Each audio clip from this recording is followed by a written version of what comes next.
Hello class, it's time to check lesson 101, starting with number 2.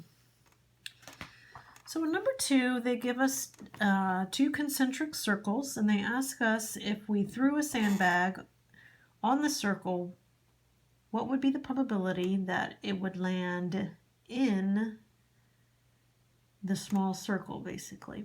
Okay, so that means I need to compare the area of the small circle to the area of the big circle.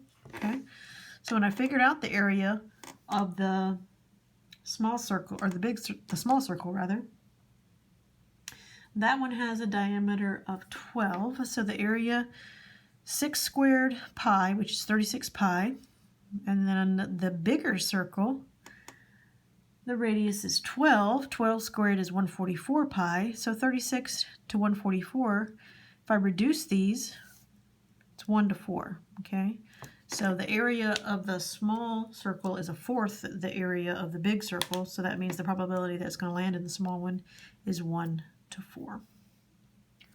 Number 3, due to the inclement weather, deliveries decreased by 22%. If there had been 150 before, how many deliveries after the decrease?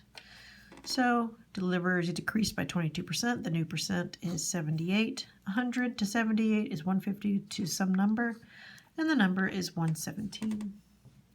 Number 12. Number 12, they ask us to find the area and perimeter of a rectangle that has a length of w plus 7 and a width of w. So to find area, I do length times width. W times w is w squared. W times positive 7 is positive 7w. Perimeter is 2 lengths. 2 times the length plus 2 times the width. 2 times w is 2w. 2 times positive 7 is positive 14. Plus 2 times w is 2w. 2w and 2w is 4w plus 14 for the perimeter. Number 13. 2 number cubes are rolled. Find the probability of rolling a number greater than 0 and less than 7 on each cube. Well, every number on the cubes is greater than 0 and less than 7, so the probability of getting that one of those numbers is 1. It definitely will happen. Number 14, they give us a pair of parallel lines. They tell us that this angle measures 60, this angle in here measures 100, and they ask us to find angle x. So what I said was, well, this basically is a transversal, okay, meeting these parallel lines, and alternate interior angles of a transversal are equal. So that means this is 100, this is 60, 160, 100 plus 60 make 160. All 3 angles of a triangle have to add up to 180. 180 minus 160 is 20. Angle x has to be 20 degrees. Number 16, 0.04 minus 0.003x equals 0.4. Subtract 0.04 on both sides. I get negative 0.003x is equal to 0.36. Divide both sides by 0.003. X is equal to negative 120. Divide both sides by negative 0.003 rather. Okay, positive divided by negative leaves me with a negative. Oops, I forgot 15. Number 15, it's a proportion.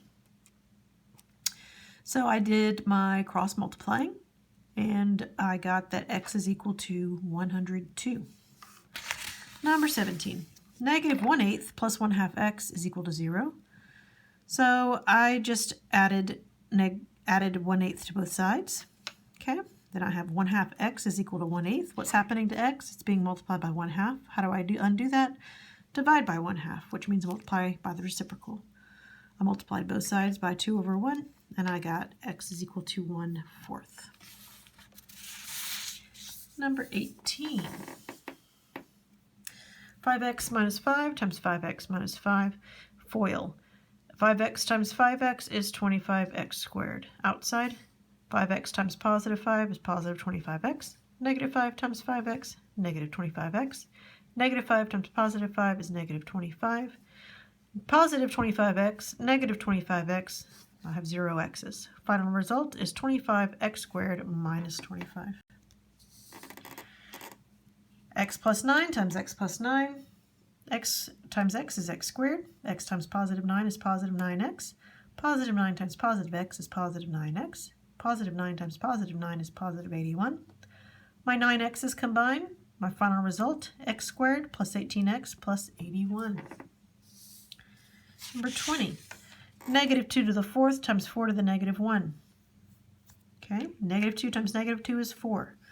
4 to the negative 1. Remember, if I have a number to a negative exponent, I'm going to push that. It's like 1 over 4 to the 1. Okay, so 4 to the negative 1 becomes 1/4. 4 times 1/4 is 1. So this one, my x to the negative 1, it's a negative exponent, so it's going to get pushed up here. I want the reciprocal. So I end up with x to the fourth on top. 3 and 2, they don't reduce at all.